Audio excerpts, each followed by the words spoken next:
Praise the Lord. Maraming salamat po, Brother Jess. Isa pong pinagpalang gabi ng linggo sa bawat isa. Amen. A happy, blessed, prosperous, fruitful 2024 po sa bawat isa. Kalambat na po ngayon migikit na. Last time migit na kayo 2023 pa. Amen. Praise God. God is good. Alam niyo po, ngayong bagong taon, usong-uso po yung mga New Year's resolution. Pero sa Kristiyano, wala ko sigurong, di ko pa New Year's resolution. Kung meron pa pong pagbabago, araw-araw po dapat yan. Hindi mo to, pag yung iba, ay March na, kenang next year. No? O nung mete, kakitang makanta na ka mo. Kaya nga ho, ang pagbabago, binabago ko tayo ng Lord araw-araw. Tinatawag pong ever-increasing glory, or sabi po sa Bible, from glory to glory we are being changed. Kaya nga pala, yan po ang series sa Wednesday, ever-increasing glory. Maganda po makapag-attend po kayo ng ating mga prayer meetings every Wednesday. Hindi lang dahil nandyan po si Tonet Macho. Sino po nakakilala kay Tonet Macho? Dati po talagang sadlak na pagkabakla po, pero pastor po siya sa ilang dekada na po ngayon na nagpastor. No, iniwan niya po yung glamour po ng kanyang pag-aartista. Nag-artista pa rin po siya, pero lalaki na.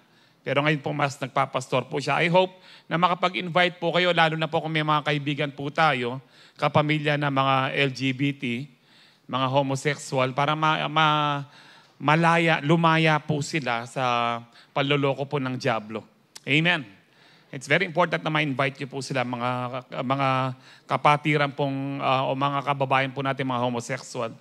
So this month of January, ito po yung first Sunday po natin ng 2024, first Sunday po ng January at ng buong 2024. Meron po tayong bagong series, In Pursuit of God or Pursuing Holiness. At sa buhay po natin ngayong 2024, ano po ba yung nais po nating makamtan? Ano ba yung aim po natin? Ano ba yung pinapursue po natin sa buhay po natin? Ano ba yung hinahabol po natin? In pursuit of God ang ating pong tema, it doesn't mean na bakit po natin nahabol ang Diyos. Hindi po ibig sabihin na umaalis po ang Diyos. This is pursuing holiness. Para po yung inawit natin kanina, we choose to be holy. Amen. Marami pong mga Kristiyano ngayon, mga pastors, churches, they are so allergic with the word holy. And mali po ang notion po kasi nila. Because ang notion po nila, it is impossible to be holy. That is very true. But that is only half truth. It is impossible to be holy without Jesus. But with Jesus, you can be holy. Because without holiness, no one will see the Lord. In other words, without holiness, walang papasok sa langit. Kaya tayo ay papasok sa langit dahil pinabanal tayo ni Jesus through the power of the Holy Spirit. Amen. So ito po yung pinakatema po natin. I don't know kung ano po yung mga objective nyo.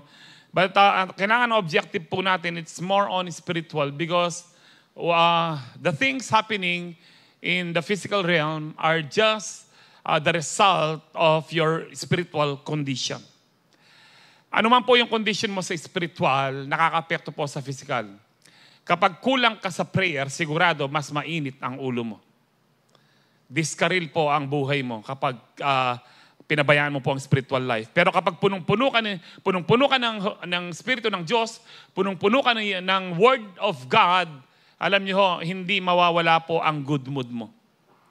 But once na yung spiritual life mo pinabayaan mo, no, yung magma-manifest po yan sa physical realm.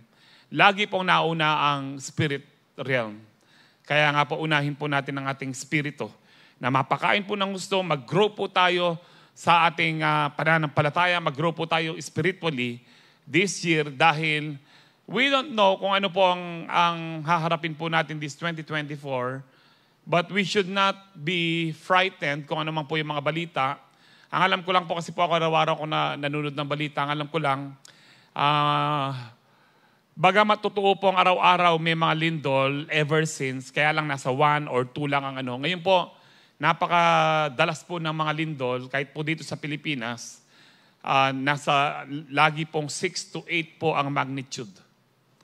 Ang sumira po ng Baguio noong 19, ano bang year po yan? I think 90. No? Nasa 6.9 lang po ang magnitude po nun. Sa atin po, nasa 6 lang po dito sa Pampanga. Pero ngayon po, ang lalakas po ng ano. Bakit po sinasabi ito? To remind us again that we are living in the last of the last days. Nasa Matthew 24 po yan, Mark 13, Luke 21. Nandiyan po sa mga chapters na yan. Sinabi ng Lord, in the last days, sabi po ganito, sabi ng Lord, do not be deceived, because many will come in my name, and there will be terrible famines, earthquakes. Kahit po ngayon, no, kakaibang klase po ang mga nangyayari po sa mundo po natin. Pero sabi ng Lord, kapag narinig po natin yan, lift up your heads, for your redemption draweth nigh. Malapit na ang kaligtasan na hinihintay po natin sa ating Panginoon. Amen. Kaya kahit gaano po kaganda ang mga blessing po natin ngayon, ang focus pa rin po natin ay yung pong life after this. Amen. Lahat po ng meron tayo ngayon, tinatangkilik po natin ngayon, ay pansamantala lamang po yan. Pwedeng sa makalawa o sa susunod na buwan o sa mga ilang araw or mamayang konti, matapos po ang buhay po natin. That is why we need to aim for holiness, because ang sabi po ng Bible, sabi po ni Paul, darating po si Jesus for a blameless and spotless bride of Christ. Sino po ang bride of Christ? The church. Sino po ang church? It's not the building. The church are the Christians. Sino po ang mga Christians? Those who believe in Jesus. Sino po yung believers in Jesus? Those who follow Jesus. Because to believe is to obey. Amen. So ang ating first topic po ngayon is pursue righteousness. Pursue righteousness. Let me define what is the meaning of pursue first.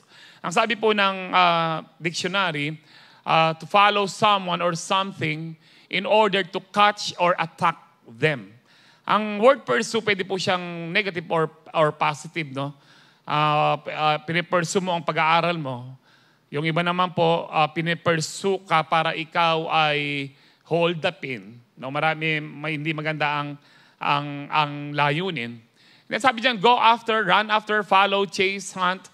Another po, seek to attain or accomplish a goal over a long period. So, when you are pursuing something, for example, you're pursuing your dreams, hindi po yan ilang araw lang. It is a long period. No? Long planning po siya. Ang mga synonyms po yan is strive for, push forward, work toward, try for, seek, search for, quest after, aspire to. Sa Tagalog po, ang ibig sabihin po niyan is sumunod, sundin, sundan, tugisin. Yun po yung medyo negative, no? Magsikap na mata mo, hanapin, magpatuloy, hangarin, manligaw. No, dahil po kapag ikaw ay nagper-pursue, ang tawag sa'yo pursuer. Kapag ang pinipursue mo, binata ka at pinipursue mo ay dalaga, ang tawag dyan, suitor. But did you know, pareho po ang ibig sabihin po talaga ng mga yan. Pag pursuer, sabi po, a person who is pursuing and trying to overtake or capture. And a suitor, no, a man who courts a woman usually with the goal of marrying her. Ngayon po, iba na ang kultura. No, remember this, ang talagang meaning po ng suitor o ng manliligaw ay yung liligawan mo ang babae ikaw na binata na meron kang intention na pakasalan. Nung panahon po namin, wala na po yung, kapag ikaw ay sinagot, ang intention mo dyan, kapag nakilala mo na siya at komportable ka na sa kanya, ayaw mo nang, kapag ayaw mo, siyempre, magkikipag-break ka dahil hindi ko kaya ang ugaling ito. Yung mga ganun po ang mga dahilan, no? That's just one of the things, bakit mo siya hiwalayan. But, ikaw na lalaki, kapag nanligaw ka, ang iyong ang mentalidad ng mga single. Sino po mga single dito magsabing amen? Amen. Yamong single, ikayuli kayo. Napalagay kayo sarili double. Meto nga mo nga tayong talasawa kaya kayo kanin. But anyway, kayong manliligaw na lalaki, dapat yun po ang mindset. Ikaw naman na babae, kapag sinagot mo siya, yun din ang mindset. Hindi ka makikipag-boyfriend or girlfriend just because gusto mo ng display. Meron akong boyfriend, meron akong girlfriend. Nung high school kami, sinasabi po ng mga barkado, hindi ka ba nainggit? Ikaw na lang yung walang Ika na nga lang tao kaya kami. Kung man natin dyan na ito nga manundang inggit. Ano kaya nga manundang inggit? Makanano mga inggit, lilibrin pamasahin atad makanakamainggit ka nito. Sabi ko, minsan buri ko sabi ng karya, lakayuwata ang utak ha. Kung makanano kung maingit kayong, ako malaya ako. Pero nung may ka-girlfriend ako, hindi palaya ako. Mayayat ka palaya. Nung panahon po namin, uso na yung mansari. Minta ko pa kayong library na po ng AU, sa AU po ako nag-aaral. Naghahanap po ako ng word na mansari, ala. Pauso da pala rin negosyante. O ngayon, meron na pong weeksary. Manaya ko yan, daysary. Nano po, arsary. Pero yung balo, dati nang merong sari-sari. Okay, anyway, ang pagtatakan ko po, gusto ko lang po kasing kung minsan tingnan po natin ito, kung tama ba talaga, na hindi naman po ako talaga kontra. Nung panahon po namin wala yung mag-boyfriend, mag-girlfriend na kayo, tapos magpaplano ka, public pa, na will you marry me? Tapos makasiklod ka pa. Saan po nakuha yan? YouTube, nakakapanood ng YouTube. Pero kultura ng Pilipino, hindi po. Mag-uusap ang magkasintahan kung kailan po sila kakasal, tapos po paplanuin pong mamamanhikan ang lalaki kasama ang pamilya. Para ipagkasundo po, hilingin po yung kamay ng babae o hilingin po ang kanyang girlfriend na maging asawa na. Hindi ho ba mas, mas formal? Hindi po pwedeng ikaw na babae lang na single na magdi-decide sa sarili mo. Dahil hindi ikaw ang nagmamayari ng buhay mo, pinalaki ka ng magulang mo. Dapat alam ng magulang mo. Dapat kapag may nag-propose, will you marry me? Saguli, kutang ko kang mako. Di ba? At yung kakang poder ng mamo po karapiyangari mo. Hindi po kontra po dyan. Dito po, sige, mag-propose kayo pero yung nagagawang sisiklod kayo. Because ang pag-kneel down, para lang po yan sa Diyos. Yun ay po yung pagsamba. No? Marami pong mga kalokohan po ngayong nowadays po na ano. Anyway, so much for that. Hindi po talaga yung topic po natin. Gusto ko lang pang anuhin yun. Kung kayo may boyfriend o girlfriend na, alam ko po ngayon, siguro ang lalaki ayaw na niya yung will you marry me. Ang naririnig ko po, mas gusto ng babae na may ganong drama. Yung babae madrama lang. Pero nung matino kang babae, hanggang lang makanita. Yung traditional lang ng Pilipino, mamanhikan. Yun po dapat ang mas maganda. Kalang mga gay men, bali. Makanano ko mag-asawa ka niyan, ako mga gay men. Okay, ating nga mga gay men. May gay men ka, single ka? Okay, let me begin with this verse, no? 2 Timothy 2:22. Sabi ho dito, flee also youthful lust, but pursue righteousness, faith, love, peace with those who call on the Lord out of a pure heart. Tayo muna po yung manalangin. Heavenly Father, we just want to thank you, Lord, sa kalakasan na taglay po namin. Katulad po ng aming inawit kanina, maaring meron po sa amin mahina ang katawan, mahina ang aming kaisipan dahil sa aming nararamdaman. But you are the strength of our heart, oh God. We can do all things through Christ who gives us strength. Father, in the name of Jesus, we ask you na bigyan mo po kami ng pangunawa, open the eyes of our understanding that we may receive your full message tonight, how to pursue righteousness, how to pursue you, how to pursue holiness. And as we believe, receive your word, that there be healing, deliverance, and salvation be upon your people tonight. In Jesus' powerful name we pray. Ang lahat po'y magsabi ng Amen. Palakpakan tayo po'y Lord. Hallelujah. Now to pursue is to follow or chase someone, something with the intention of catching them. Kung sino man po yung hinahabol nyo. Halimbawa, we are pursuing God. We are pursuing holiness. Kailangan meron kang intention na we are pursuing righteousness. Meron kang intention na talagang mabago ka. And kahit na matagal na po tayong Kristiyano, dapat meron pa rin tayong goal. Ano pa ba yung dapat baguhin sa atin ng Diyos? Because marami pang mga bagay na dapat baguhin po sa atin, including us, including me as a pastor, may mga binabago pa po ang Diyos sa atin. Kung ayaw mo na magpabago, delikado po yan. Wala po kasing stagnant sa mga Kristiyano. Lahat po ng Kristiyano na may pananampalataya na nag-start po sa seed of faith na sinlaki po ng butil ng mustasa. Nag-start po as a seed. Yung seed pong yun, hindi po dapat mag-remain ng seed. Ito po dapat ay mag-sprout, maging pong halaman po siya.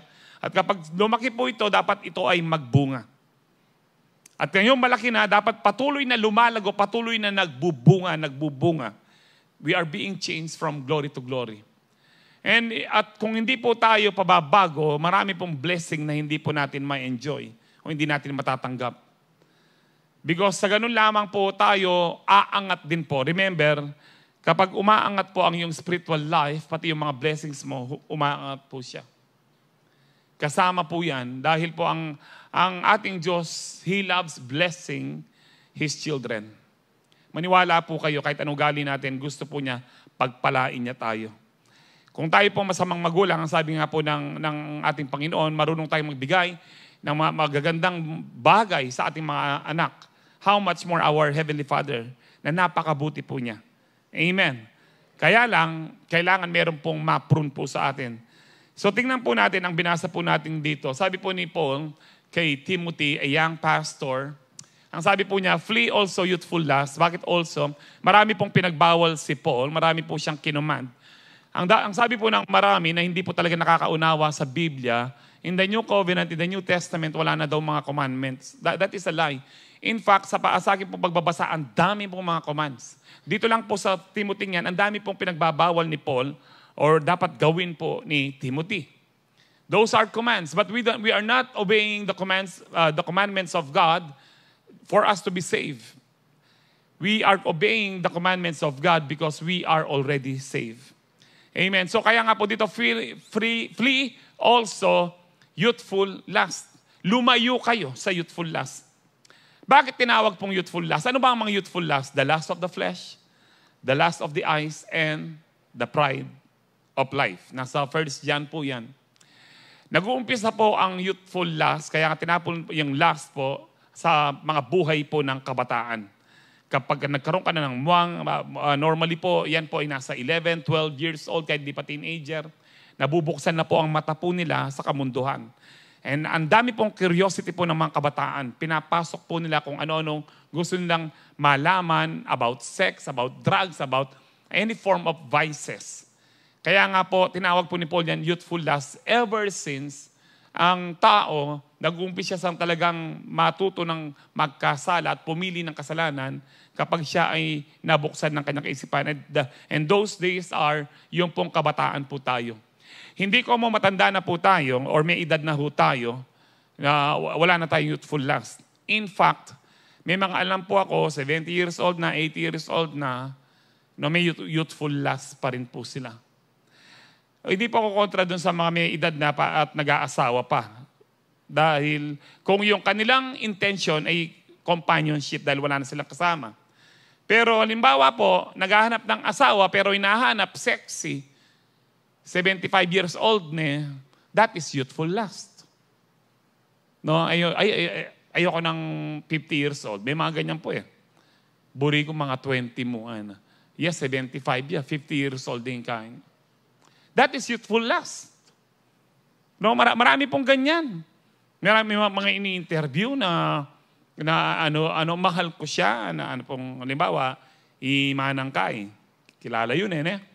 Ako na yung sabyan. Pagmamahal daw po yun. Hindi, yung pong lalaki daw mahal niya, hindi po, kung walang pera yun, hindi niya mapapatulan po yung matanda, nangangamoy lupa na nga yan. No, that is youthful lust.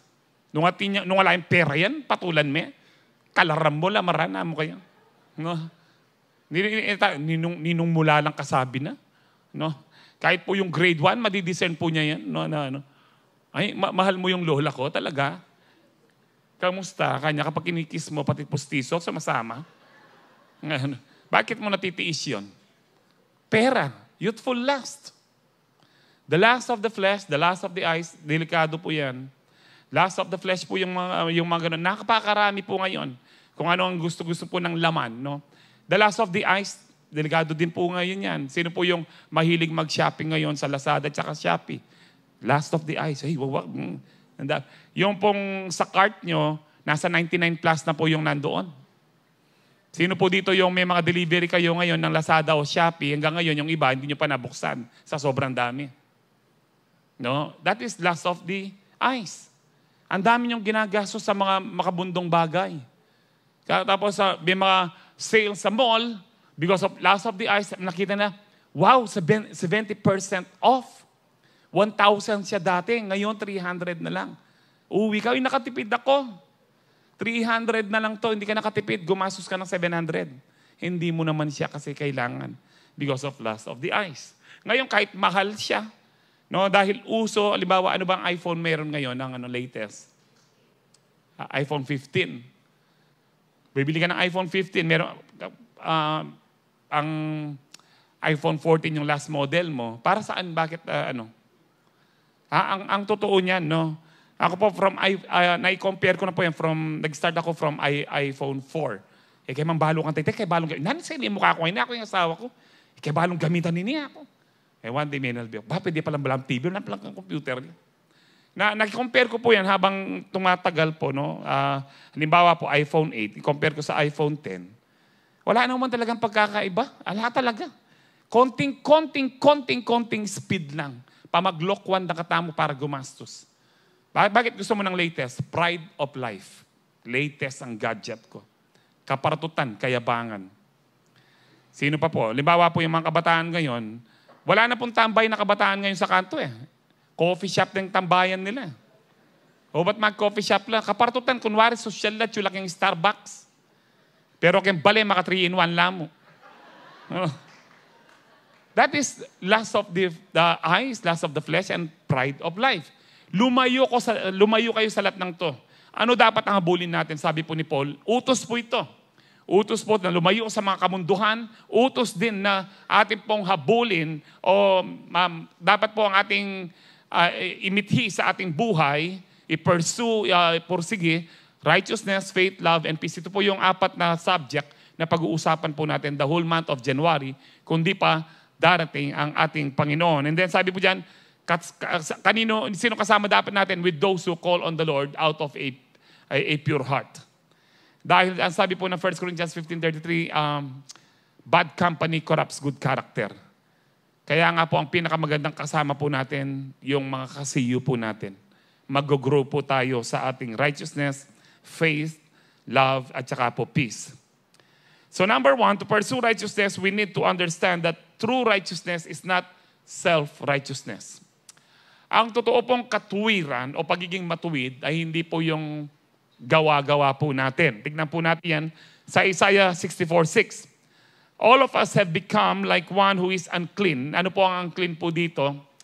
Ang mga tinatawag na unclean during the biblical times ay mga ketongin. Kapag ikaw ay ketongin po, talaga pong cast out ka na, secluded ka na sa community, baka makahawak ka, at tinatawag kang unclean. Dapat kung ikaw ay may ketongin, ikaw mismo, para hindi ka nila patayin, sabihin mo, I am unclean, lumayo kayo sa akin. Pero pag tinatago mo at nasa mga public ka pa, pwede kang may stone to death. Yun po ang unang panahon. Now, ang sabi po dyan, tayo pong lahat ay parang may ketongin. Ganito po tayo karumi. Ang sabi dyan, and all our righteous acts are like filthy rags. Lahat ng mabubuting gawa, lahat ng mga para sa atin ay matuwid na gawa po natin sa harapan ng Diyos ay maruming basahan. Pero alam niyo po, kung titignan niyo po sa original Hebrew, kung ano pong ibig sabihin ng filthy, ang filthy po dyan is menstruation. Yung pong ginamit na sanitary clothing during that time. Alam po natin, kaya po, hindi ko po sigurado, no? Pero what I know, bakit nagme-mens po ang isang babae, linalabas po niya yung dumi. Tama ho. So marumi po siya. Yan po ay matuwid na gawa po natin. Yung matuwid mong gawa, yung mabuti mong gawa, na hiwalay sa Diyos. Ang tawag po dyan, pinaggamitan po ng babaeng nagme-mens. Ganon po karumi ang ating righteous acts. Ngayon, isipin niyo po ito, gaano naman karumi yung masasamang gawa po natin sa harapan ng Diyos? Di lalong mas marumi. Kaya ang ibig sabihin po nito, wala tayong pag-asang maligtas maliban kay Kristo. Wala tayong magagawa. Kaya nga, this is the very reason why kahit na merong akala mo na maliligtas yung tao dahil mabuti siya, matulungin siya, pero hindi niya kinikilala si Kristo, hindi pa rin po maliligtas. Kahit na po yung isang tao, magpatayo pa po siya ng isang orphanage or magpatayo po siya ng mga bahay ng mga mahirap, pero kung hindi niya kinikilala si Kristo, hindi siya maliligtas. Dahil lahat ng mabubuting gawa po natin ay napakaruming basahan lang sa harapan ng Diyos. Lahat po na nakakaunawa doon ay magsabing Amen. Sa Romans 10:1-3, ang sabi dito, brothers and sisters, my heart's desire and my prayer to God for Israel is for their salvation. Ang panalangin ko sa aking mga kababayan, sabi po ni Paul, maligtas sila. For I testify about them that they have a certain enthusiasm for God, but not in accordance with correct and vital knowledge about Him and His purposes. Now, sabi po ni Paul, alam ko sila, kilala ko sila, na kung paano sila talagang masigasig sa kanilang pagiging maka-Diyos, gusto nila nang gawin o i-obey ang commandments, pero yung pagiging matuwid nila, hindi according sa standard ng Lord. According lang po sa standard po nila. Kaya, ang sabi po dyan, for not knowing about God's righteousness, which is based on faith. Hindi nila alam po yung righteousness ng Lord na ito'y base dapat sa pananampalataya and seeking to establish their own righteousness based on works, and they did not submit to God's righteousness. Sabi po dyan ni Paul, mali yung mga kababayan ko, dahil they have the commandments of Moses. Ang buong commandments po, hindi lang po siya 10, 613 po sila. Gusto po nilang i-perfect po yan. Kapag na-perfect po nila, ligtas sila. Pero ang sabi po ng Bible, no one has perfected the law. No one is righteous, Romans 3:10, not even one. Romans 3:23, for all have sinned and fall short of the glory of God. Lahat tayo nagkasala. Isa lang po ang naka-perfect o naka-fulfill po ng law, walang iba kundi si Jesus. Nagkatawang tao po siya, hinubad niya yung pagka-Diyos po niya, at kahit gaano kahirap po yung mga law, na kasutuparan po niya. Kaya nga po, siya po yung perfect Lamb of God, perfect sacrifice. You may heard one time na dapat tayo po ang nakapako sa krus. Tayo dapat ang pinako sa krus. Totoo po yun. But kahit ipako po tayo sa krus, kung di man ipako si Kristo, hindi pa rin tayo maliligtas dahil hindi tayo katanggap-tanggap na offering sa Diyos.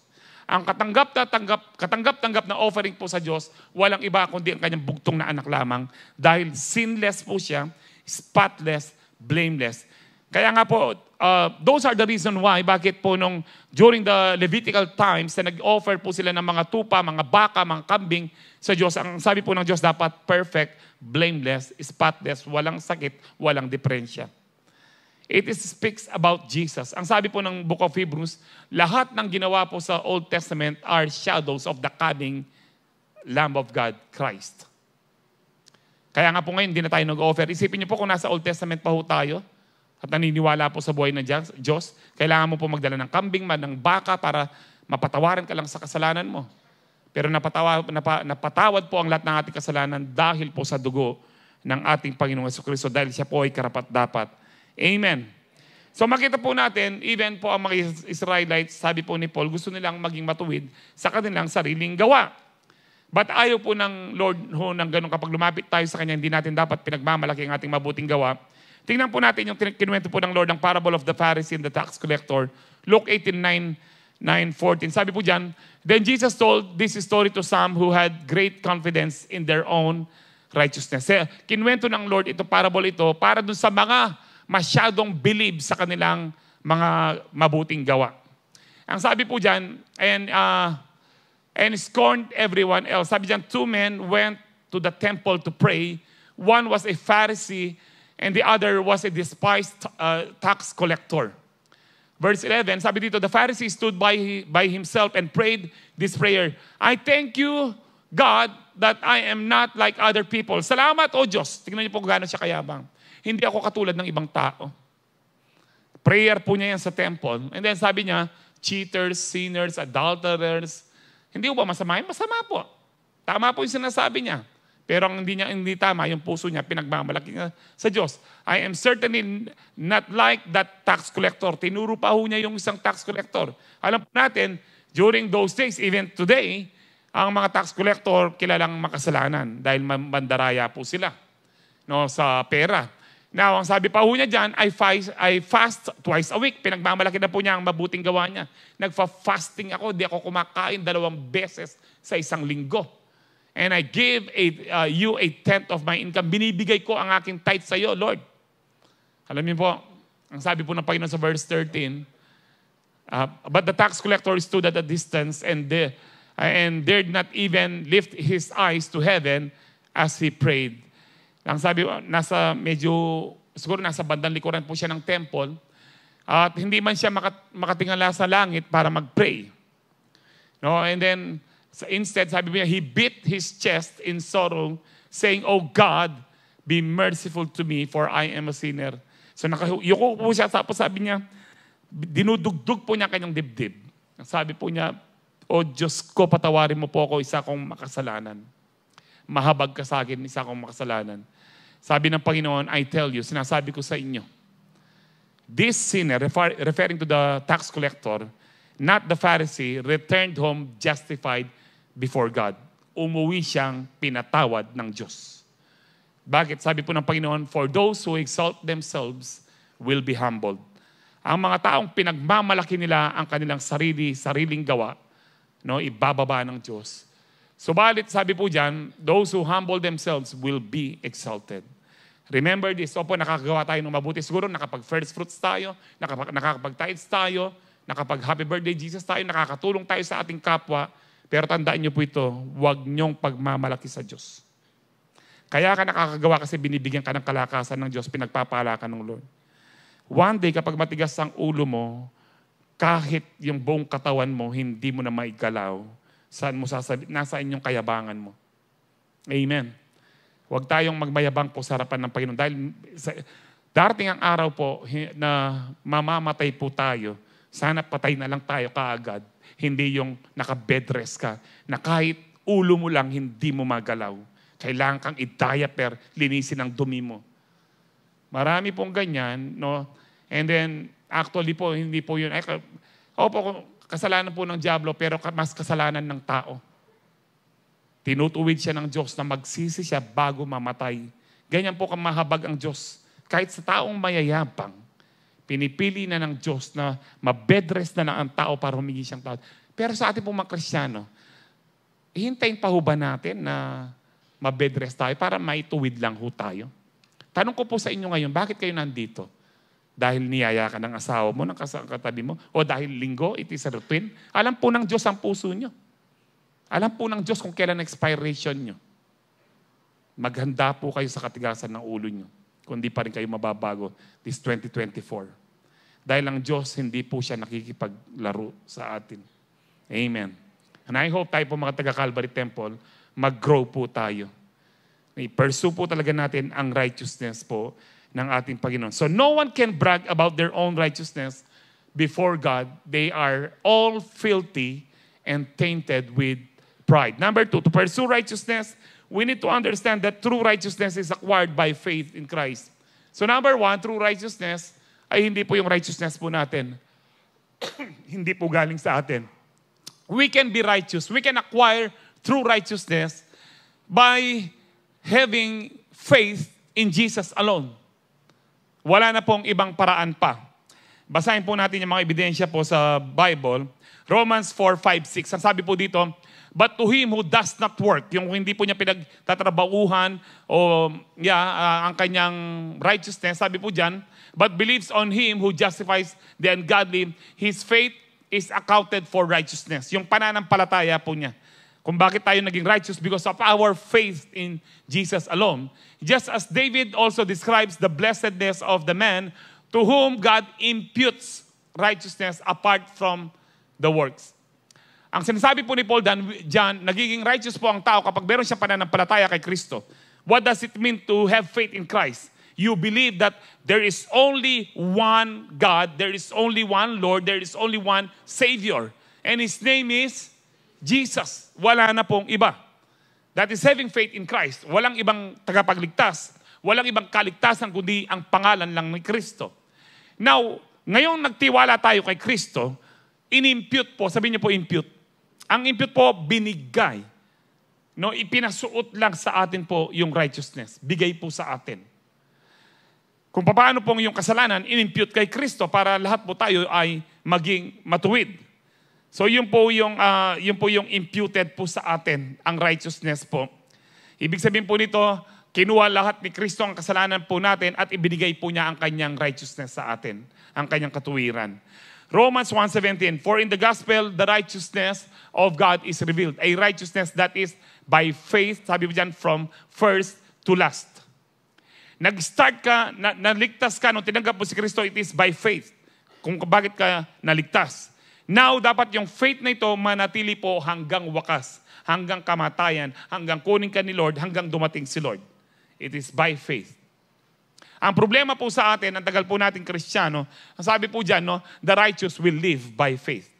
Kung titignan nyo pa, kung minsan po napag-aralan na po natin ito, sabi po ni Paul, anything that is not of faith is sin.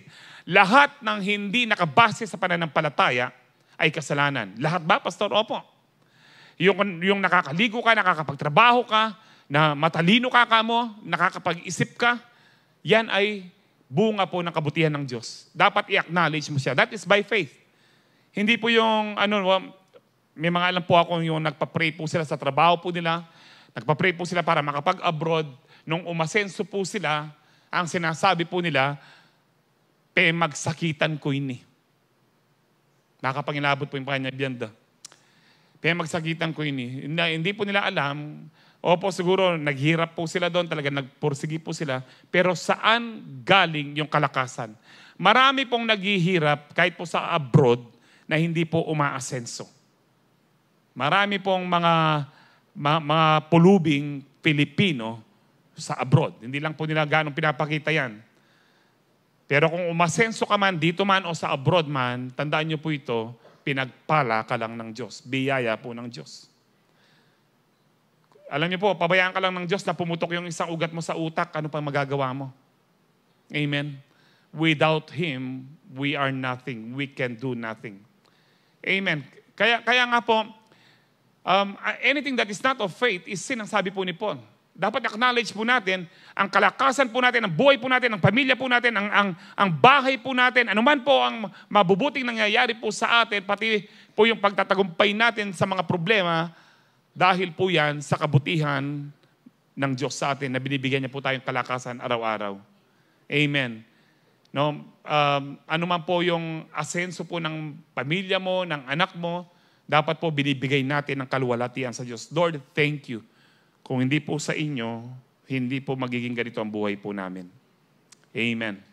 Wag na wag po natin pagmamalaki. Alam niyo po, yung mga taong nungek ka na ako. Alam niyo po yung ganyan? Nakarangkapangpangan, nungek ka na ako. Kami karan. Nungek ka na ako, kami kabali. Salamat. Daluyan na kaning pagpapala. Alam niyo bang instrumento lang ho tayo ng pagpapala? Nung ka, sige pen, no ka rin bating kalakasan mo. Hanggang kapilang ka mo, pwede may pagkabiyaya ng sarili mo. Nung magkasakit ka, may kakanser ka, agyo may bang lako yung cancer ka sarili mo? We need to understand this. Kahit tumutulong po tayo, huwag nating ipagmalaki. Amen. Minsan po, may mga lumalapit po sa akin, no? Pastor, ganyan, ganito. Tapos sasabihin po niya, pagmamalaki niya, nagta-tights po kami dyan, kanya. Gusto kong ibalik yung tights niya. Magkano na ba yung naging tights? Huwag niyo po ipagmalaki po, kahit po sa akin. Hindi po sa akin, sa Diyos po yan. No? Kung kayo po pinagmamalaki, kaya nga po the reason why walang tunay na pagpapala, dahil sa ating paggawa, sa ating pagbibigay, pinagmamalaki po natin. Sabi po ng Lord, kapag ganyan ho tayo, natanggap na natin ang ating reward. Dapat po lagi natin kilalanin, lahat po ay dahil sa ating pananampalataya lang kay Kristo, dahil mabuti siya sa atin. The righteous will live by faith.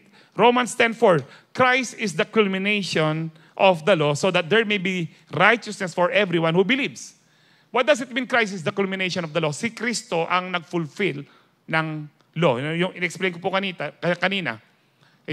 Pag sinabing culmination, He is the climax, the finality, the end of the law. Ibig sabihin po nito, salamat, hindi na po natin kailangan ma-perfect ang law. But I'm not insinuating, I'm not promoting na hindi na tayo maging masunurin. Always remember this, kaya tayo masunurin, it is because of the grace of God. Ang pagiging masunurin sa Diyos, ito yung bunga ng ating righteousness. Ito yung bunga ng ating kaligtasan. Pero sabi po dyan, para tayo magkaroon ng righteousness, pinerfect po ni Kristo, finulfill ni Kristo ang law. Sa lahat for everyone who believes. To believe is to obey. Now, 1 Corinthians 1:30, sabi po dito, and because of Him you are in Christ Jesus who became to us wisdom. Sabi po dyan, wisdom from God, righteousness, sanctification, and redemption. Tignan niyo po yan. Si Kristo daw po ang kay ating wisdom, si Kristo ang ating righteousness. 2 Corinthians 5:21. For God made the only one who did not know sin to become sin for us. Sino po ito? Si Kristo. Si Kristo hindi po siya naging sinner. Naging kasalanan siya. Ibig sabihin po nito, lahat ng kasalanan ng tao, past, present, future, kinuha po niya sa kanyang pangangatawan at ipinako sa krus. At dahil kay Kristo, siya po ang ating karunungan, siya po ang ating katuwiran, siya ang ating sanctification, ang ating kalinisan, siya po ang redemption natin, siya po ang manunubos po natin. Tinubos niya po tayo mula po sa kasalanan. Philippians 3:7-9. Ang sabi po ni Paul, I once thought these things were valuable. Ano po yung these things were valuable? Yung po mga qualification po niya. Yung mga credit po niya. Nagaling po siya, nag-aral siya kay Gamaliel, isa po siyang Pharisee of the Pharisee, circumcised on the 8th day, at lahat pa po ng mga self-righteousness. Ang sabi po ni Paul diyan, but now I consider them worthless because of what Christ has done. Wala nang kabuluhan ng lahat ng yan. Ibig sabihin po nito, kung apply natin sa buhay po natin ngayon, yung nag-graduate ka ng ganito, meron kang master's degree, meron kang doctorate degree, maganda po lahat ng yan, pero hindi mo pwedeng ipagmalaki sa harapan ni Kristo. Verse 8, sabi niya, yes, everything else is worthless when compared with the infinite value of knowing Christ Jesus my Lord. Amen. Lahat po, walang kabuluhan. Lahat walang kabuluhan, ang sabi po, kumpara doon sa hindi mo masukat na kaalaman patungkol po kay Kristo. And then sabi mo dyan, for His sake, I have discarded everything else. Tinanggal ko na lahat, hindi ko na, sabi diyan, counting it all as garbage so that I could gain Christ. Lahat ng meron ako, lahat ng alam ko, tinuturing kong basura. Alam niyo po yung garbage po diyan, hindi talaga basura sa Greek. Dung, pupu, dumi ng tao. Kanina po, sabi po ni Isaiah, lahat po ng matuwid po nating gawa ay menstruation rags po sila. Ngayon, sinasabi ni Paul, lahat ng meron tayo, accomplishment natin sa buhay, kung sino man tayo, ano man ang lahi po natin, lahat ng yan ay dumi lang ng tao. Ganyan ho tayo karumi sa harapan ng banal na Diyos. And then sabi diyan, so that I could gain Christ. Sabi po diyan, tinanggal ko ng lahat. I count it all lost. Garbage. Kapag pinangahawakan mo, na ikaw, halimbawa po, sa CU nyo, hindi ka natututo kasi ang isip mo, mas marunong ka sa forerunner mo. Mas marunong ka sa buong grupo. You will never gain Christ. Sabi po ni Paul dyan, lahat ng alam ko, tinanggal ko, kinonsider kong mga basura, no, dumi ng tao, para mas makilala ko, makamtan ko si Kristo. Ang ibig sabihin po dyan, mas mahalaga yung doctorate degree, nag-graduate ka, mas mahalaga si Kristo sa mga pangarap mo, sa mga doctorate degree mo. Walang ibang mahalaga kundi yung makilala po natin si Kristo. This is how we pursue righteousness. You want to pursue righteousness? Kailangan mas makilala pa rin natin si Kristo sa ating mga buhay. Sabi diyan, and become one with Him, I no longer count on my own righteousness through obeying the law. So ang righteousness is not obeying the law. Ang righteousness po, rather, I become righteous through faith in Christ. For God's way of making us right with Himself depends on faith. So this is our excuse me po. This is true righteousness. It depends or it is acquired by faith in Christ alone. Lahat po ng nakaunawa doon magsabing amen. Even in the Old Testament, ang righteousness po ng tao in the Old Testament, si Jesus pa rin, tinatawag po siyang Jehovah Tsidkenu. Kanina po inawit po natin yung mga ilang Jehovah. Napakarami po mga Jehovah Rapha, Jireh, Jehovah Shalom in the Old Testament. In fact, kung aalamin niyo po, there are more than hundreds of names ng pangalan ng Panginoon. Yung refiner's fire na inawit po natin ganun, isa po sa mga pangalan o tinawag ng Old Testament ang Diyos. He was the refiner's fire na naglilinis po. Siya siyang apoy na naglilinis po sa mga karumihan po natin. Now, ang ibig sabihin po ng Jehovah Tsidkenu, the Lord our righteousness. Makikita po natin yan. Unang naisulat po yan, naitala sa Jeremiah 23:5-6.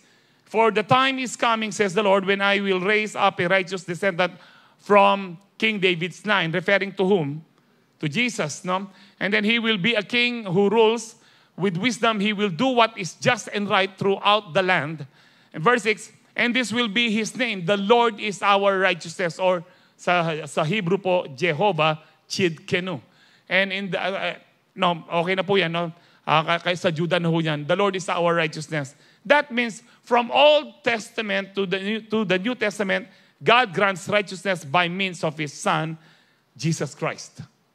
Ito po yung tanong, Pastor, paano po naligtas yung Old Testament? Naligtas din po sila sa pamamagitan ng krus ni Kristo. Wala pa yung krus ni Kristo. Tayo po, naligtas po tayo. Kunwari, ito po ang krus ni Kristo. At ito po ang tayo po dito, New Testament saints. Naligtas po tayo by looking back sa ginawa ni Kristo. Nanampalataya tayo sa ginawa ni Kristo sa krus ng Kalbaryo. While the Old Testament saints, naligtas po sila nung pinrapisay po ng Diyos na ibibigay niya kanyang bugtong na anak, magkakatawang tao siya. By looking forward, naligtas po sila. Ang ibig sabihin po dito, walang taong ligtas sa langit na hindi po nanalig kay Kristo. Amen. So kaya nga po, from Old Testament to the New Testament, tayo po ay naging righteous because of Jesus.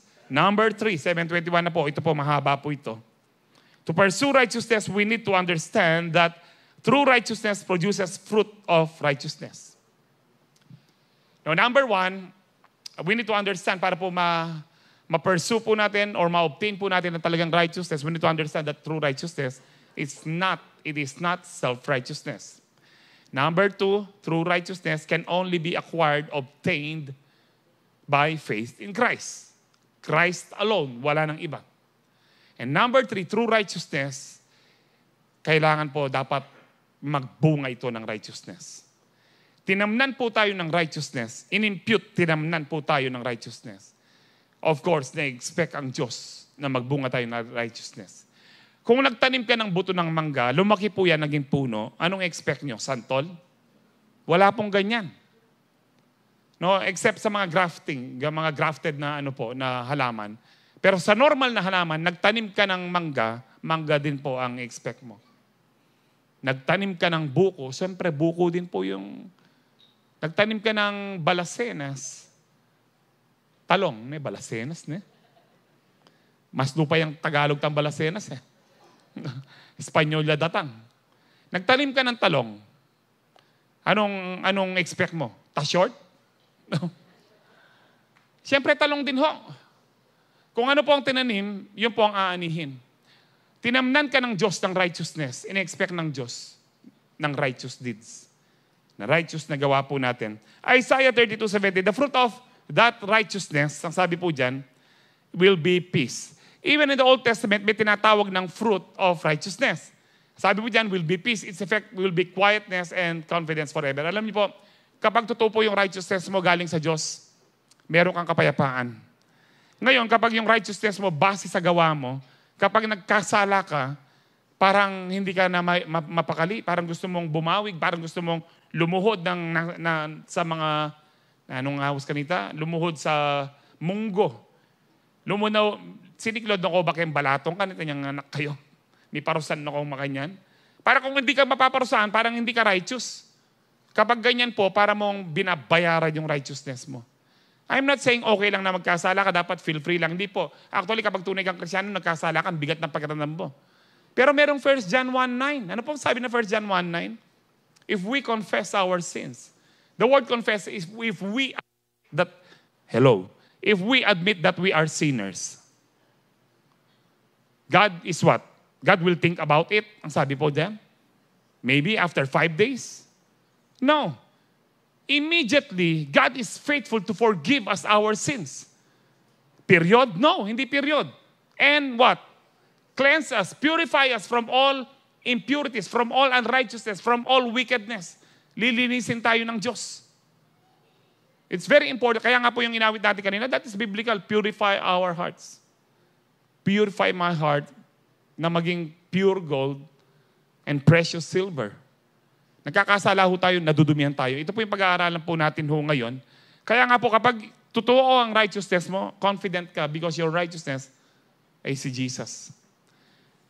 Alam niyo po yung sinabi sa 2 Corinthians 5:21, we are the righteousness of God. Nung pong bata-bata po ako nung nabasa ko po yun, dahil wala pa po talagang, hindi po ganong naano po sa mga subjects po ito, sa mga topic or sermon, nakakapangilabot, sabi ko, we are the righteousness of God.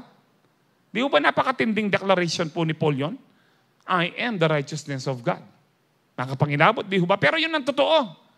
Because your righteousness, our righteousness, my righteousness, hindi po yung self-righteousness. Because ang self-righteousness, that is being religious. Always remember this. Religious person and a godly person, hindi po magkaiba po yan. Yung religyoso, mga santong kabayo po yan, at saka po, ang tawag sa kanila, banal na aso, santong kabayo. Ewan ko kung natatawa din po kayo. Hi. No? Yun po yung mga masyado silang sa outside appearance. Pinapakita nila na banal po sila. Pero sa loob po nila, nabubulok na bangkay po sila. Ang pagka-Diyos po, hindi po. Ang mga religyoso po, maano po sila sa mga, kung ano po yung, kung dapat yung damit mo ganito, dapat yung buhok mo ganito. Yan po yung religyoso. Masyado po sila sa outside appearance. Pero yung godly po, nagmumula po yan sa puso. Kaya po ang Diyos, wala po siyang sinabi kung anong religion. Paniwala niya yung dating daan ni, ako baluno ko rin niya kanyan. Nung wala yung kan Jesus, siyempre ito yung impyerno. Mimwala rin dating daan, sinabi ko yun eh.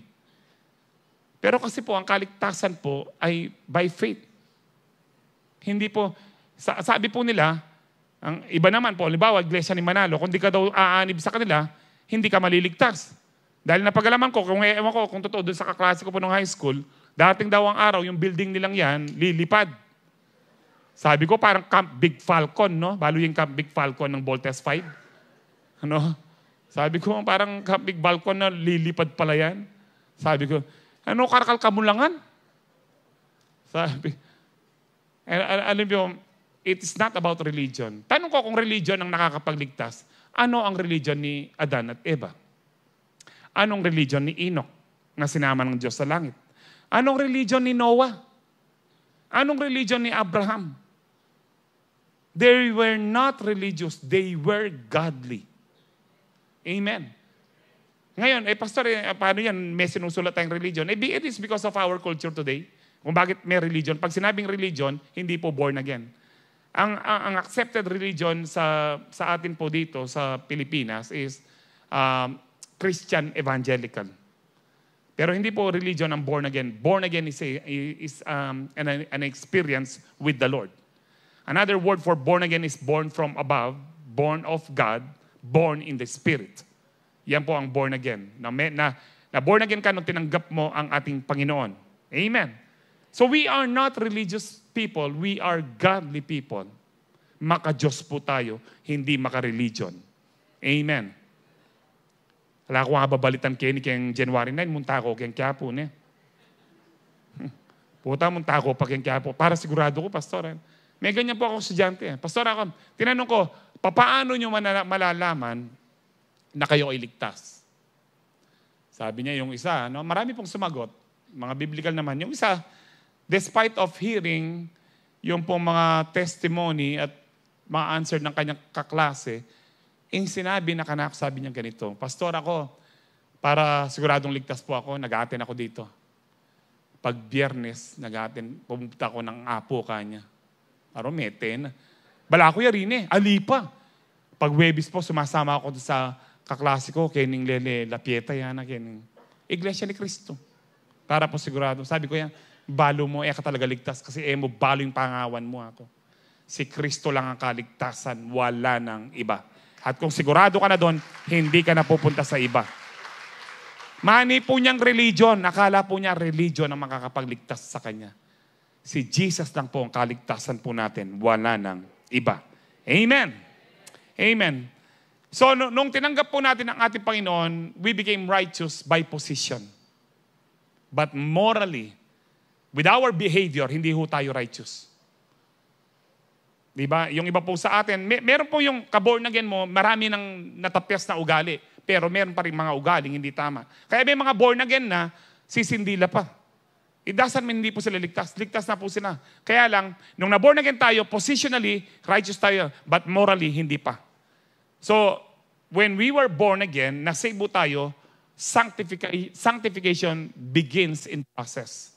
Ano pong sanctification? Yung paglilinis po sa atin. Yung pruning.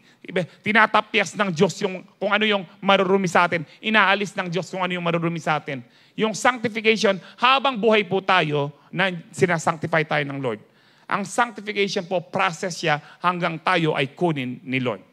Amen. Lililinis po tayo. Now, tanong, ano kaya yung lililinis pa ng Diyos sa atin ngayon 2024? Baka yung sa atin, lililinis tayo ng Diyos sa ating sobrang panonood ng Netflix.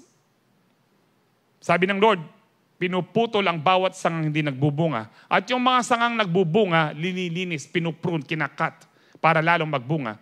Alam niyo po, baka hindi, kaya kulang po yung blessing nyo sa kaka-Netflix nyo. Linilinis kayo ng Diyos. Sa kakababad nyo sa cellphone. May mga tao pong hindi nila mabitawan ang cellphone po nila. Laging nakasilip sa cellphone. Pag gising, sinisilip kagad ang cellphone. Bago sila mag-pray, sinisilip ang cellphone. In fact, habang nagpe-pray, narinig nila lang merong messenger, no? Akalingwa ni Lord, linawin itang cellphone. Eh naman sabi, ay sorry Lord, atiga nga kay ko. O takalingwan da ka. Now, tanong ko po sa inyo ito, no? Palagay nyo, ano pa po yung lililinis ng Diyos sa inyo? Or ito na lang po tanong ko, palagay niyo po, meron pa ho bang lililinis ang Diyos sa atin? Amen. Lahat po tayo, maging ako, maging kami mga pastor, dahil wala pa pong perfect. Amen. So lahat tayo, may lililinis pa ang Diyos. Amen? Amen. Nung kaya kami amen, bakit perfect na ka? Ita mo kaya kami amen yan, digdagan mo yung kaya kang dinat. Amen. Lahat tayo may lililinis ang Diyos. Dahil, bakit tayo lililinis ng Diyos? Para lalo tayong magbunga. In other words, para lalo tayong tumanggap ng blessing sa Diyos. Kaya tayo binibless to be a blessing. Now, dito sa Philippians 1:9-11, sabi po dyan, and this is my prayer that your love may abound more and more in knowledge and depth of insight.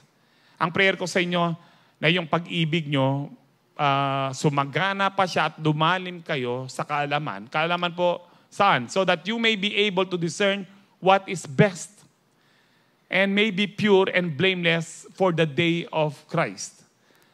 Pinipray ko kayo na sabi po ni Paul na lumalim kayo sa inyong kaalaman kay Kristo, kung ano yung puro, kung ano yung dalisay, kung ano yung tama, kung ano yung kaaya-aya sa Panginoon. Filled with what? Fruit of righteousness. Ang prayer po ni Paul is, tayo po ay mapuno po ng bunga ng katuwiran that comes through Jesus Christ to the glory and praise of our Lord God. No? Dito po, now, ang ibig sabihin po niyan, ini-expect po ni Kristo na tayo ay magbunga ng katuwiran, fruit of righteousness. Kaya sabi po niya sa Matthew 7:19-20, every tree that does not bear good fruit is cut down. Kanina po, ang binanggit ko kanina nasa John 15, bawat sangang hindi nagbubunga, pinuputol. Ngayon, bawat puno na hindi nagbubunga, pinuputol din po at tinatapon sa impyerno. Thrown into the fire. Ang sabi dyan, and thus by their fruit, you will recognize them. Alam niyo po, baka meron kang bunga, pero halimbawa, isa kang mangga, yellow ka na, pero nung kinain ka, maasim ka pa at mapakla. By their fruit, you will know them. Ang sabi po ng Panginoon. Anong klaseng bunga meron ho tayo? Matamis ba? Masarap ho ba? Mabuting bunga ho ba? Dahil po ang tunay na mananampalataya, sigurado pong magpo-produce po ng fruit po yan according po sa ating pananampalataya. Dahil buhay po ang ating pananampalataya. Now, ang Diyos po, alam po niya kung sinong righteous kahit hindi ka po magbunga. Pero bakit kailangan tayong magbunga? Para malaman natin kung tayo ay tunay na Kristiyano. Nagbubunga ba tayo ng righteousness? Paano mo malalaman na ikaw ay tunay na righteous? Ang sabi po ni John sa 1 John, excuse me po, sa 1 John 2:29, sabi po niya dyan, if you know that He is righteous, if you know that Jesus is righteous, God is righteous, you know that everyone who does what is right has been born of Him or born again. Yung gumagawa daw ng matuwid, ang sabi po ni John, yun lang po ang tunay na born again, tunay na righteous. 1 John 3:7-10. Sabi po dyan, dear children, do not let anyone lead you astray. Ang sabi po dyan, lead you astray, the one who does what is right is righteous. Just He is righteous. Huwag kayong padeceive. Ang sabi po sa una, huwag kayong paloko, huwag kayong palinlang. Yung gumagawa ng matuwid, sila talaga ang matuwid. Amen. Bakit? Kung binigyan ka, kung inimpute po, pinasuot sa iyo, binigay sa iyo, tinamnan ka ng righteousness ng Lord, of course, dapat ikaw ay matuwid ang iyong pamumuhay. Amen. So, sabi po dyan, the one who does what is sinful is of the devil because the devil has been sinning from the beginning. The reason the Son of God appeared was to destroy the devil's work. Kaya nga po dumating ang Panginoon para po yung kapangyarihan ng kasalanan at kamatayan ay ma-overcome po niya upang hindi na tayo maging alipin ng kasalanan. Kung na kay Kristo na tayo, hindi na tayo dapat alipin ng kasalanan. Pastor, bakit meron pang yung iba po, nagkakasala tayo pero hindi na tayo nag-enjoy sa kasalanan. Pero kung nag-enjoy ka pa sa kasalanan, alipin ka pa rin ng kasalanan. Now, verse 9, sabi po dyan, no one who is born of God, yan po yung born again, born of God, born from above, born in the Spirit. Iba-iba pong tawag, pero pinakasikat, born again. Now, no one who is born of God will continue to sin. Kung born again ka talaga, hindi ka magpapatuloy na mamuhay sa kasalanan. Amen.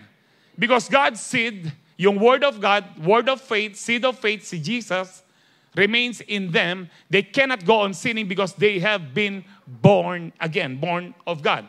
Verse 10, this is how we know who the children of God are and who the children of the devil are. Dito natin malalaman kung sino talaga ang mga anak ng Diyos.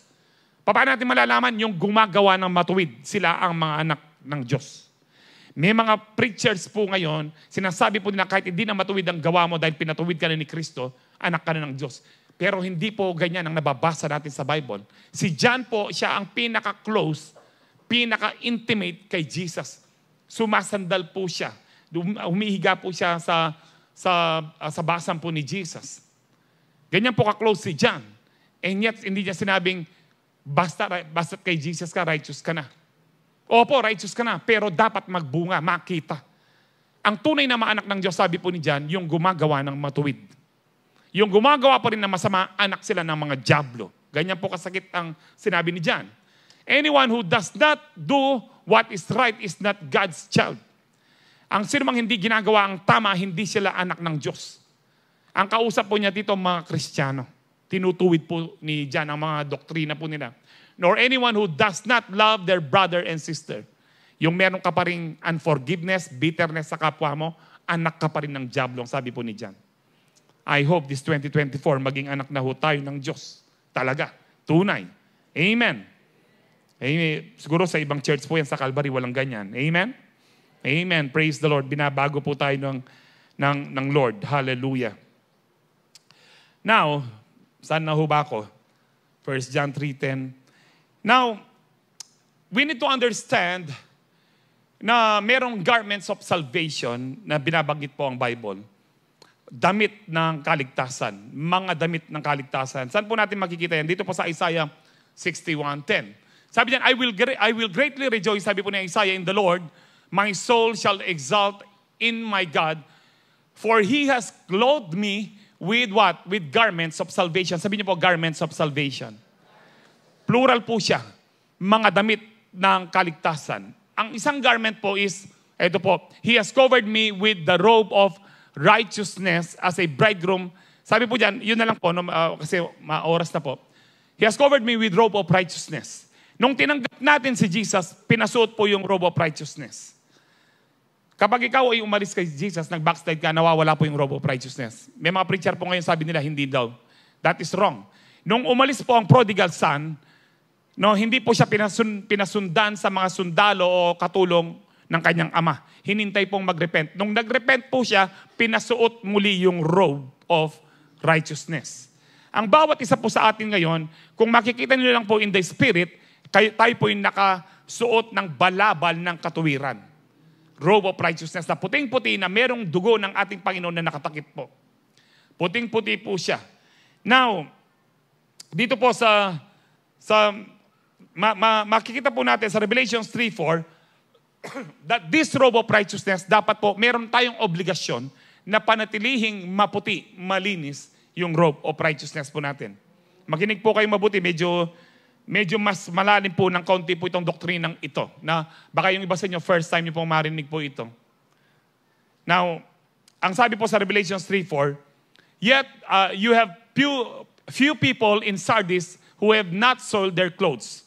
Dahil po sa Church of Sardis, marami pong makasalanan, pero may mga ilan na hindi dinumihan ang kanilang clothes. Ano pong clothing ito? Robe of righteousness. Now, sabi diyan, they will walk with me dressed in white. Now, naka-robe of righteousness sana sila, bibigyan pa sila ng white dress ng Panginoon. For they are worthy, sabi po dito. Narinig po siguro natin, we are not worthy. Opo, totoo po yan, we are not worthy. Pero ginawa kang worthy ng Lord. Prove your calling na worthy po tayo doon sa calling, sabi po ni Paul. Ay, ibig sabihin niya, huwag niyong dumihan yung robe of righteousness. Now, paano, Pastor, kapag nagdumihan? 1 John 1:9. If we confess our sins, if we admit, if we humble ourselves before God na nagkasala ka, patatawarin ka niya kaagad at lilinisin ka niya. Amen. Kapag nadumihan po natin, let's go back to 1 John 1:9. Now, balik po tayo sa Revelations. Thank you for that verse. Sabi diyan, the one who is victorious will like them be dressed in white. Ano po itong dressed in white? Ano po itong victorious? Victorious saan? Victorious po sa kasalanan, sa pagsubok, sa lahat ng kabunduhan. Totoo po that we are victorious in Jesus. Pero patunayan po natin dapat hanggang sa huli. Na magtagumpay tayo sa lahat ng pagsubok, sa lahat ng tukso, sa lahat ng kasalanan, dapat po magtagumpay po tayo. Ang sino mang magtatagumpay, ang sabi ng Panginoon, no, susuotan siya ng puting damit. Ano po ito pong puting damit na ito? Tutuloy ko muna po. I will never blot out the name of that person from the book of life, but will acknowledge that name before my Father and His angels. Now, noon po, nung meron po kami kausap about pinipilit niya kami sa once saved, always saved. Kasama ko si Pastor John saka Pastor Is. Mga elder pa sila noon, hindi pa sila no. Nung pong sinabi ko ito, sa dami po ng mga verses, ito po yung inuna ko, ano yung sinabi ni Lord na I will never blot out? Ibig sabihin, iba blot out ng Lord kung hindi ka victorious. Sabi kong ganyan. Sabi niya, hindi totoo yan na buburahin tayo ng pangalan ng Panginoon. Na nananakot lang ang Diyos dyan. Alam niyo po, ang response ko, tumawa po ako ng malakas. Ano, sabi ko po, ano palagay niyo sa Diyos sinungaling? Kailangan niyang manakot. Kapag sinabi mong Diyos, hindi na po siya kailangan manakot. Dapat ka nang matakot. Dahil Diyos siya. Amen. Talagang may pakailigaya po kaya kitang pinervert po niya para lang yung once saved, always saved na doctrine po nila ay hindi ano. Mga tao po yan pupunta ng impyerno. Hindi po totoong saved po sila. Because they are perverting the Word of God.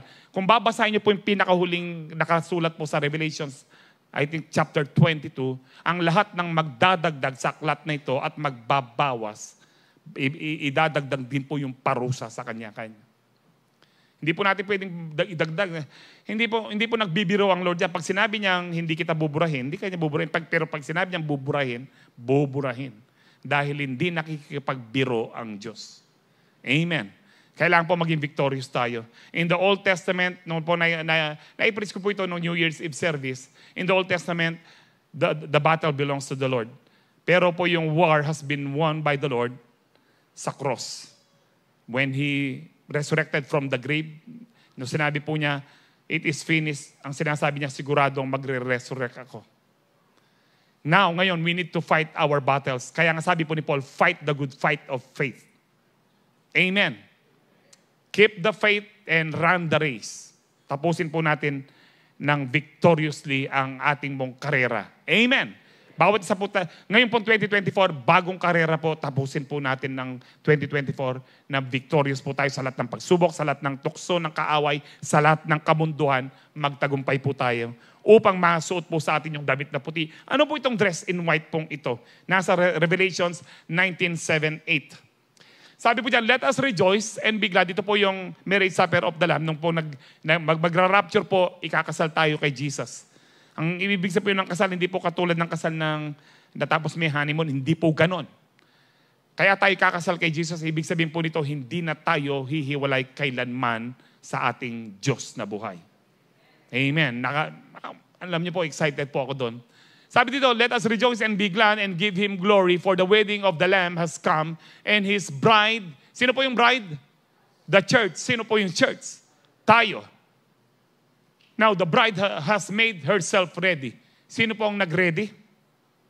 Yung church, tayo. Dapat naka-ready ho tayo. We need to prepare ourselves. Ang sabi po dyan, fine linen, bright and clean was given her to wear. Binigay po sa kanya yung fine linen. Ito po yung dress in white na sinasabi po ng Lord. Ano ibig sabihin po ng dress in white na ito, itong fine linen? Fine linen stands for what? The righteous acts of God's holy people. Ang sinasabi po ng Bible ho dito, ng scripture ho dito, marami po sinasabi nila, wala nang kwenta yung ating good works. Walang kwenta po ang good works po natin kung ina-associate po natin yan sa ating own righteousness. Meron pong importante pong good works po natin kung yan po ay bunga ng ating kaligtasan ng righteousness. Dahil yan po ay damit po nating pangkasal.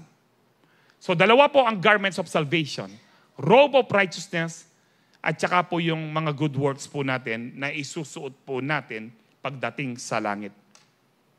Ang tanong, saan na po kaya yung ating perseverance? Saan na po kaya yung damit natin? Potaring aliwa, hanging shirt siya pa.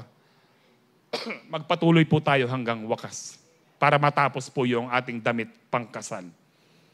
Dito po sa Matthew 22:11-14, ito po ay parable ng wedding banquet ng isang hari na minsan po na ikakasal po yung kanyang anak, in-invite po niya yung mga noble persons, busy po sila. Yung iba po, pinersecute yung mga messenger ng hari, yung iba pinatay. Ang sabi ng hari, nagalit po siya, invite niyong lahat ng nasa daan, masama man o mabuti, invite niyo. So na-invite. Pumayag po sila sa invitation. Did you know lahat po tayo in-invite ni Jesus?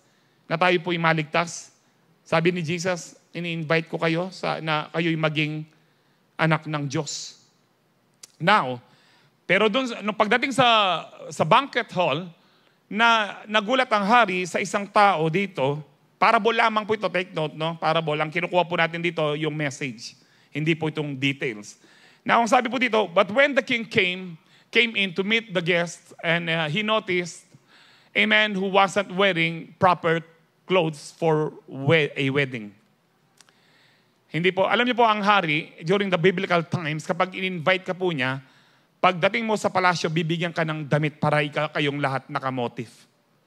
Ngayon po, kapag merong kinasal, sasabihin sa iyo ang motif, ikaw nang bahala sa gastos. Pero ang hari hindi po. Nakaprepare po lahat ng in-invite niya, yung damit na isusuot po nila. No? And then, ang sabi po dyan, friend, ang sabi po ng hari, he asked, how is it that you are here without wedding clothes? Pero sabi po, bakit hindi ka nakasuot ng tama? And then yung tao, but the man had no reply. Verse 13, then the king said to his aides, bind his hands and feet and throw him into the outer darkness where there will be what? Weeping and gnashing of teeth. Itali nyo ito, itapon nyo saan? Sa impyerno, weeping and gnashing of teeth. It describes kung ano po ang hell. There will be weeping and gnashing of teeth. Alam niyo po yung gnashing of teeth, yung magkiskisan na po rin ngipan mo. Ganun po kasakit ang impyerno. And sabi po dyan, for many are called but few are chosen. Marami po ang in-invite. Naging Kristiyano ang marami. Pero marami hindi nagpatuloy sa katuwiran ng Diyos. May mga nag-backslide pa. Akala po nila, ligtas po sila. Few are chosen. Tanong, in-invite po tayo ng Lord na ligtas po tayo. Walang first timer ngayon. Lahat po tayo ay assume na Kristiyano tayo, tumanggap na kay Jesus. Invited po tayo. Ang tanong, chosen kaya ho tayo? Paano tayo magiging chosen? Yung ating fine linen. Ano po yung fine linen? Fine linen stands for what? The righteous acts of the saints. So mali po yung sinasabi po ng hindi importante yung mabuting gawa. Importante po ang mabuting gawa. Basta yan binibigay yung glory kay Lord. Kaya ka nakakagawa dahil sa kapangyarihan ng banal na Espiritu. Amen. So tayo po in-invite para maligtas. Ang tanong, gumagawa ba tayo para kay Jesus? Amen. Philippians 2:12-13. Ito pong dahilan bakit sabi ni Paul, work out your salvation with fear and trembling. Therefore, my dear friends, as you have always obeyed, not only in my presence, but now much more in my absence, kahit wala yung pastor po nila, obedient pa rin sila. Sabi niya, continue to work out your salvation. Continue to be obedient. Yan po ibig sabihin po nun. Kasi ang context about obedience, na obedient kayo nung nandiyan ako. Ngayon, obedient, dapat mas obedient kayo kahit wala ako. Now, continue to work out your salvation. Pinalitan po niya yung word. Instead of continue to be obedient, continue to work out your salvation. That means, working out your salvation is to be obedient to God. Continue to work out your salvation with what? With fear and trembling. Now, paano yan? Nasa verse 13. For it is God who works in you. Ang Diyos ay nasa inyo. Kumikilos ang Diyos sa inyo. Sabi po dyan, to will and to act. Meron pong nag-a-act pero hindi po sila surrendered ang will. Hindi, napipilitan lang po. Kung nasa atin po ang Panginoon, kumikilos po ang Diyos. Let Him work in you to will and to act in order to fulfill His good purpose. Amen. Ang ibig sabihin po dito, we will surely produce righteousness in our lives if we allow God to work in us. Every day sabihin po natin, pagising natin, Lord, kumilos po kayo sa buhay ko. Gamitin niyo po ako kung sino po yung aking magagawan ng mabuti. Gamitin niyo po ako, Lord, sa araw na ito kung kanino ko po kayo mapapakilala. Amen. Ganito po nagwo-work ang Lord po sa atin. Mag-review na po tayo. Pursue righteousness. True righteousness is not self-righteousness. True righteousness is acquired by faith in Christ. True righteousness produces fruit of righteousness. Last verses po, which is very important. Ang sabi po sa James 2:20-23, you foolish person, isa kang hangal na tao. Do you want evidence that faith without deeds is useless? Gusto mo ba ng ebidensya na yung pananampalatayang walang gawa ay walang saysay, walang kwenta? Was not our father Abraham considered righteous for what he did when he offered his son Isaac on the altar? Hindi ba ginawa siyang matuwid dahil nung in-offer niya si Isaac sa altar? Ang sabi po niya, you see that his faith and his actions work, sabi po dyan, we're working together, and his faith was made complete. Sabi niyo po, complete. Ang pananampalatayang walang gawa, hindi po siya kompleto. Para lang po siyang nanatiling binhi, seed. Yung seed na tinanim po sa atin, dapat po yan mag-sprout, maging halaman, at magbunga. Hindi siya kompleto kung hindi siya nag-sprout, naging halaman, at hindi po siya nagbunga. Sabi po dyan, yung faith po ni Abraham, naging kompleto po siya nung sumunod po siya by what he did. Nung naging obedient po siya kahit napakahirap. And the scripture was fulfilled that says, Abraham believed God and it was credited to him as righteousness and he was called God's friend. Alam niyo po, hindi tayo considered righteous just we believe, mental assent. Kung talaga, if you believe, you will obey. Amen. At magiging kumpleto po ang ating pong pananampalataya kung tayo po ay susunod sa Diyos. Faith is complete if we pursue righteousness by doing good deeds for God's glory. Amen. Ano po ibig sabihin ng pursue righteousness? Para pong Matthew 6:33. Seek ye first the kingdom of God and His righteousness, and all these things shall be added unto you. If we pursue righteousness this 2024, hindi po tayo magkukulang. Ang lahat po na nakaunawan doon, magsabing Amen. Amen. Tayo po lahat ay tumayo.